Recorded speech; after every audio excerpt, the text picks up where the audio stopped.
Hello friends, मेरे result classes में आप लोग का बहुत बहुत फिर से नए सेशन में स्वागत करते हैं। तो छत्तीसगढ़ की नदियों के बारे में पढ़ रहे थे। 70 क्वेश्चन मैं पिछले क्लासेस में कवर कराया था। तो बाकी के जो क्वेश्चन हम यहाँ से स्टार्ट करेंगे। तो पिछले जितने भी 5 पार्ट अपलोड हुए उसको जाकर बढ़िया देख लीजिएगा। कंप्लीट आपको यहाँ से जीएस कंप्लीट कराया जाएगा। चाहे पीएससी प्री 2024 के लिए प्रिपरेशन कर रहे हो, चाहे आप मेंस के लिए प्रिपरेशन कर रहे हो, चाहे आप छत्तीसगढ़ के कोई भी एग्ज़ाम को जैसे आप प्रिपरेशन कर रहे होंगे, तो लगभग सभी एग्ज़ाम के लिए आपका इम्पोर्टेंट है। सभी एग्ज़ाम को कवर कराएगा। पुलिस, महिला पर्यवेक्षक, एसआई वगैरह कोई भी एग्ज़ाम का प्रिपरेशन कर रहे होंगे तो सभी एग्ज़ाम के लिए इम्पोर्टेंट है। तो स्टार्ट करते हैं सेशन को। छत्तीसगढ़ की सबसे प्रदूषित नदी कौन सी नदी? ये आपके पीएससी में आया हुआ क्वेश्चन है। तो छत्तीसगढ़ की सबसे प्रदूषित नदी कौन सी नदी है? ये आपका शंखनी नदी, डंकनी नदी, बाघ नदी या आपका मरी नदी। तो इसका जो करेक्ट आंसर हो जाएगा यहाँ पे डंकनी नदी इसका करेक्ट आंसर हो जाएगा यहाँ पे। तो डंकनी नदी कैसे हो जाएगा? मतलब दोनों, जैसे ऑप्शन में दोनों है तो आपको दोनों लगाना है। स्पेशली पूछा है तो आपको डंकनी नदी लगाना है। तो डंकनी जो नदी है मतलब डंकनी जो शंखनी नदी है, यहाँ पे दोनों आपका इसका करेक्ट आंसर हो जाएगा यहाँ पे। तो डंकनी शंखनी नदी छत्तीसगढ़ की सबसे प्रदूषित नदी है, इसको याद रखिएगा। और डंकनी शंखनी नदी के संगम पे आपका दंतेवाड़ा में दंतेश्वरी मंदिर आपका स्थित है, याद रखिएगा। इसका उद्गम कहाँ है? डोंगरी क्षेत्र दंतेवाड़ा से इसका उद्गम होता है। उद्गम कहाँ से होता है? तो डोंगरी क्षेत्र दंतेवाड़ा से इसका उद्गम होता है और विसर्जन इंद्रावती नदी में इसका विसर्जन हो जाता है। तो इसको याद रखिए, आपका पीएससी में क्वेश्चन आया हुआ है। अगला क्वेश्चन देखते हैं यहाँ पे। अगला क्वेश्चन देखते हैं यहाँ पे। खुड़ीमा है। खुड़ीमा क्या है जी? नदी है, पहाड़ है, जलाशय या घाटी है? तो खुड़ीमा जलाशय है, याद रखिएगा। खुड़ीमा जलाशय करके सुने होंगे, या खुड़िया जलाशय। तो ये आपका जलाशय है, वाटरफॉल। तो ये आपका खुड़िया जलाशय है, इसको याद रखिएगा। और ये आपका पहले इसको वी नारायण सिंह परियोजना के नाम से इसको जाना जाता है। 1976 में इसको बनाया गया था। 1976-95 में इसको बनाया गया था। और 1976 बोलता हूँ, 1924-30 में इसको, मतलब 24 में स्टार्ट किया था, 30 में आपका बन के स्टार्ट मतलब ख़त्म हुआ था। तो 1924-30 में आपके खुड़िया राजीव गांधी परियोजना के नाम से जाना जाता है। ये आपके मनियारी नदी पे स्थित है, जो कि आपके लोरमी मुंगेली जिला में आपका स्थित है। सिंचाई क्षमता देखेंगे तो 11,515 हेक्टेयर तक इसकी सिंचाई क्षमता है। तो इसको याद रखिए। तो ये आपका वाटरफॉल है, जलाशय है, तो इसको याद रखिएगा। अगला क्वेश्चन देखते हैं यहाँ पे। मोहला तहसील से किस नदी का उद्गम होता है? नारंगी नदी, कोटरी नदी, बौद्ध नदी या गोधरा नदी? तो मोहला तहसील से किस नदी का उद्गम होता है? तो इसका जो करेक्ट आंसर हो जाएगा कोटरी नदी, इसका करेक्ट आंसर हो जाएगा। तो इसको कोटरी नदी, इसका प्राचीन नाम जो देखेंगे तो इसको परलकोट के नाम से इसको जाना जाता है।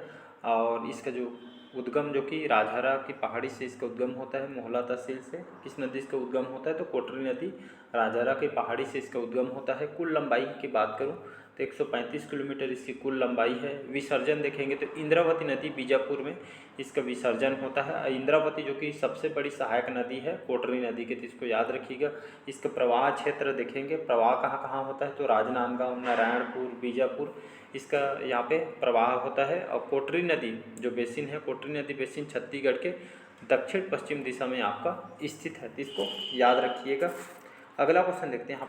अगला क्वेश्चन देखते हैं। कोलाब किस नदी का नाम है? सबरी नदी, मरी नदी, कन्हार नदी और कोबरा नदी? तो इसका जो करेक्ट आंसर हो जाएगा, ए ऑप्शन करेक्ट आंसर हो जाएगा। तो कोलाब किस नदी का नाम है? तो ये आपका सबरी नदी का नाम है। तो कोलाब किस नदी का नाम है? तो सबरी नदी है। सबरी नदी की बात करूं, सबरी नदी इसके उद्गम कहाँ से होता है? तो कोरापुट क्षेत्र जो उड़ीसा है, उड़ीसा है, यहाँ से इसका उद्गम होता है। और विसर्जन कहाँ पे होता है? तो आंध्र प्रदेश जो कुनावरम के जो समीप गोदावरी नदी में, याद रखें, गोदावरी नदी में इसका विसर्जन हो जाता है। इसी को जिसका प्राचीन नाम कोलाब नदी के नाम से इसको जाना जाता है। 173 किलोमीटर इसकी कुल लंबाई है। प्रवाह क्षेत्र देखेंगे तो बस्तर, सुकमा, इन क्षेत्रों में इसका प्रवाह होता है, इसको याद रखिए। सहायक नदी की बात करूं तो कांगेर, मालेगर जो कि कांगेर की सहायक नदी है, मुनगा बहार इसकी सहायक नदी है। ऐसी मुनगा बहार नदी में आपका तीरथगढ़ जलप्रपात आपका, जो कि छत्तीसगढ़ के सबसे ऊंचा जलप्रपात ये आपका बना हुआ है, तो इसको याद रखिए। कांगेर नदी में भैंसादार नामक स्थान पर प्राकृतिक रूप से मगरमच्छ यहाँ पे संरक्षण यहाँ पे किया गया है, तो इसको याद रखना है। और छत्तीसगढ़ की दक्षिणी सीमा रेखा आपका बनाती है सबरी नदी, तो इसको याद रखिएगा। अगला क्वेश्चन देखिए। अगला क्वेश्चन देखते हैं, महादेव घूमर जलप्रपात कहाँ अवस्थित है? कांकेर में, जगदलपुर में, जसपुर में या सरगुजा में? तो महादेव घूमर जो जलप्रपात है, जो वाटरफॉल है, कहाँ पे अवस्थित है? तो ये आपका जगदलपुर में आपका स्थित है। इसको याद रखें, महादेव घूमर और आपका मड़वा घूमर, ये सभी जो है आपका जगदलपुर में आपका स्थित है। इसको याद रखिएगा। अगला क्वेश्चन देखते हैं। अगला क्वेश्चन देखते हैं, बस्तर जिले का जो अधिकांश भाग किस नदी बेसिन के अंतर्गत आता है? Mahanadi basin, Narmada basin, Godavari basin या आपके गंगा बेसिन के अंतर्गत आता है? तो इसका जो correct answer C option correct answer हो जाएगा। तो बस्तर जिले के जो अधिकांश जो नदियां हैं, ये जो कौन से बेसिन के अंतर्गत आती है? तो आपके गोदावरी बेसिन या गोदावरी अपवाद तंत्र के अंतर्गत आती है। और गोदावरी जो प्रवाह बेसिन छत्तीसगढ़ राज्य के आपके कौन से भाग में? दक्षिण भाग में आपका स्थित है। और छत्तीसगढ़ राज्य के दंडकारण्य पठार का ढाल दक्षिण को होने के कारण ये आपका राज्य के जितने भी जो अधिकांश जो नदियाँ गोदावरी में गोदावरी में जो कि आपका ये आपका मिल जाती है, जिसे गोदावरी अपवाद तंत्र इसको कहते हैं। तो इससे आपका जो गोदावरी है ये आपके दक्षिण भाग में स्थित है, इसलिए जी तो दक्षिणी जो भाग में मतलब कहने मतलब जितने भी दक्षिण की ओर जो प्रवाहित होते हैं जो सभी नदियाँ ये इसमें जाके मिल जाती है। तो इसको याद रखिएगा, इंपॉर्टेंट क्वेश्चन है। गोदावरी नदी पे कौन सा बांध बना हुआ है? तो पोलावरम बांध, जो कि छत्तीसगढ़, तेलंगाना, आंध्र प्रदेश के बीच अभी भी विवादित चल रही है। तो आपका पोलावरम बांध आपको गोदावरी नदी पे आपका बना हुआ। गोदावरी नदी की जो प्रमुख सहायक नदी इंद्रावती नदी है। पोलावरम परियोजना गोदावरी नदी से संबंधित है। तो आपके एग्जाम में क्वेश्चन पूछा गया है। अगला क्वेश्चन देखते हैं, यह नदी छोटा डोंगर के चट्टानों के बीच से अबूझमाड़ की वनाच्छादित पहाड़ियों के मध्य प्रवाहित होती है। यह नदी आपके गोधरा नदी है, कोभरा नदी है, मरी नदी है या गोपादा नदी? तो इसका जो करेक्ट आंसर हो जाएगा गोधरा नदी इसका करेक्ट आंसर हो जाएगा। तो ये नदी छोटा डोंगर के चट्टानों के बीच से अबूझमाड़ की वनाच्छादित पहाड़ियों से मध्य प्रवाहित होती है। ये आपका गोधरा नदी है। तो इसको याद रखिए। अगला क्वेश्चन देखते हैं, इंद्रावती में बारसूर के समीप कौन सी नदी आकर मिलती है? कोभरा, गोधरा, सबरी या मरी नदी? तो इसका जो करेक्ट आंसर हो जाएगा बी ऑप्शन करेक्ट आंसर हो जाएगा। तो इंद्रावती से बारसूर के समीप कौन सी नदी आकर मिलती है? तो आपका गोधरा नदी इंद्रावती से बारसूर के समीप आके जो यहाँ पे मिल जाती है। तो आपका गोधरा नदी इसका करेक्ट आंसर हो जाएगा। अगला क्वेश्चन देखते हैं, गोदावरी की दूसरी बड़ी सहायक नदी कौन सी नदी है? कोटरी, कोहका, सबरी या बाघ नदी? तो इसका जो करेक्ट आंसर हो जाएगा सी ऑप्शन करेक्ट आंसर हो जाएगा। तो गोदावरी की दूसरी सबसे बड़ी सहायक नदी आपका सबरी नदी है। तो इसको याद रखना है आपको। सबरी नदी गोदावरी की दूसरी सबसे बड़ी नदी है और कोरापुट क्षेत्र उड़ीसा से इसका उद्गम होता है और विसर्जन जो है आंध्र प्रदेश से कुनावरम के समय गोदावरी नदी में इसका विसर्जन हो जाता है। और इसका प्राचीन नाम कोलाब है। इसको याद रखिए, अभी जस्ट बताया कोलाब नदी किसका प्राचीन नदी है? तो ये आपका प्राचीन नाम है सबरी नदी का है। 173 किलोमीटर इसकी कुल लंबाई है। बस्तर, सुकमा इन क्षेत्रों में इसका प्रवाह है। तो इसको याद रखिएगा।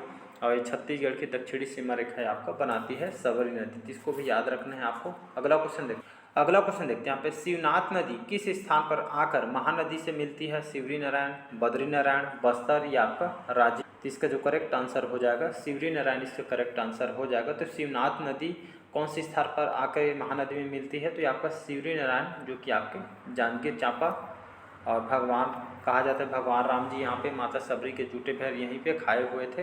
तो शिवनाथ नदी किस स्थान पर आके महानदी मिलती है? तो शिवरी नारायण में आके मिल जाती है। तो इसको आपको याद रखना है, इंपॉर्टेंट क्वेश्चन है।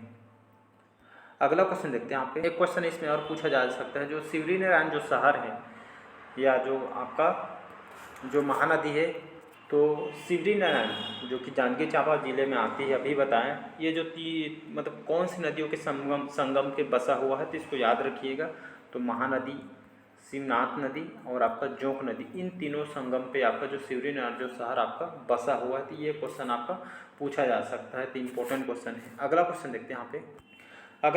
यहाँ पे, अरपा नदी किस स्थान पर शिवनाथ नदी में मिलती है? रतनपुर, बेलपास, ठाकुरदेवा या आपका आदमाबाद? तो इसका जो करेक्ट आंसर हो जाएगा सी ऑप्शन करेक्ट आंसर हो जाएगा। तो अरपा नदी किस स्थान पर शिवनाथ नदी में मिलती है? तो ये आपका ठाकुरदेवा में आपका मिलती है। याद रखिएगा। अरपा नदी की बात करूं तो अरपा नदी जो कि खोंडरी खोंगसरा जो पहाड़ी तहसील बिलासपुर से इसका उद्गम होता है और विसर्जन मानिक चौरक निकट शिवनाथ नदी में इसका विसर्जन हो जाता है। कुल लंबाई की बात करूँ तो 100 किलोमीटर इसकी कुल लंबाई। प्रवाह क्षेत्र देखें तो बलौदाबाजार, बिलासपुर, इन जो शहर में इसका प्रवाह होता है। और इसके ऊपर एक परियोजना बना है जिसको भैंसाझार परियोजना कहते हैं, कोटा के समीप पास में स्थित है। और एक तो भैंसा दरहा है, भैंसा दरहा जो कि बस्तर के कांगेर नदी पे आपका स्थल पे स्थित है। इसकी सहायक नदी की बात करूं तो खारंग इसकी सहायक नदी है। खारंग नदी परियोजना जो कि खूटा घाट बांध के नाम से जाना जाता है, इसे संजय गांधी परियोजना के नाम से जानते हैं, जो कि 1921 में और 1920 में बना हुआ था। तो इसको आपको याद रखना है। अगला क्वेश्चन देखते हैं यहाँ पे तांदुला नदी किस नदी की सहायक नदी है? महानदी, शिवनाथ नदी, हसदो नदी या खारून नदी? तो इसका जो करेक्ट आंसर शिवनाथ नदी इसका करेक्ट आंसर हो जाएगा। तो तांदुला जो नदी है, तांदुला नदी थोड़ी बात करते हैं। तो तांदुला नदी की बात करूँ तो आपका जो तांदुला नदी इसका उद्गम भानु प्रतापपुर कांकेर से इसका उद्गम होता है, यहाँ से इसका उद्गम होता है। और जो तांदुला नदी है 64 किलोमीटर इसकी कुल लंबाई है। प्रवाह क्षेत्र देखेंगे तो कांकेर, बालोद, दुर्ग, इन शहर में इसका प्रवाह होता है। इसके ऊपर परियोजना भी बना है जिसको तांदुला जलाशय या बालोद, तांदुला जलाशय बालोद में स्थित है, जो कि छत्तीसगढ़ की प्रथम परियोजना है। 1913 में इसको बनाया गया था, तो इसको याद रखना है। तो ये तांदुला नदी उद्गम भानु प्रताप कांकेर से इसका उद्गम होता है, तो इसको याद रखिएगा, बी ऑप्शन। तो तांदुला नदी किस नदी की सहायक नदी है? तो शिवनाथ नदी की सहायक नदी है। अगला क्वेश्चन देखते हैं यहाँ पे पैरी नदी इसका उद्गम स्थल कहाँ से होता है? भातरीगढ़ पहाड़ी से, देवगढ़ की पहाड़ी से, कोरिया की पहाड़ी से या मतरिंगा की पहाड़ी? तो इसका जो करेक्ट आंसर हो जाएगा भातरीगढ़ पहाड़ी। तो पैरी नदी का इसका उद्गम स्थल कहाँ से होता है? तो भातरीगढ़ पहाड़ी से इसका उद्गम होता है।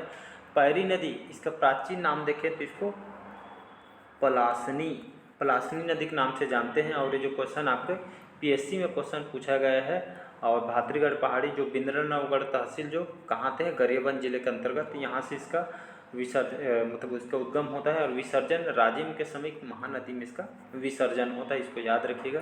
प्रवाह क्षेत्र देखें तो अभी जस्ट बताया गरियाबंद जिले में इसका प्रवाह होता है। और इसकी सहायक नदी कौन सी नदी है? सोंढूर नदी इसकी सहायक नदी है।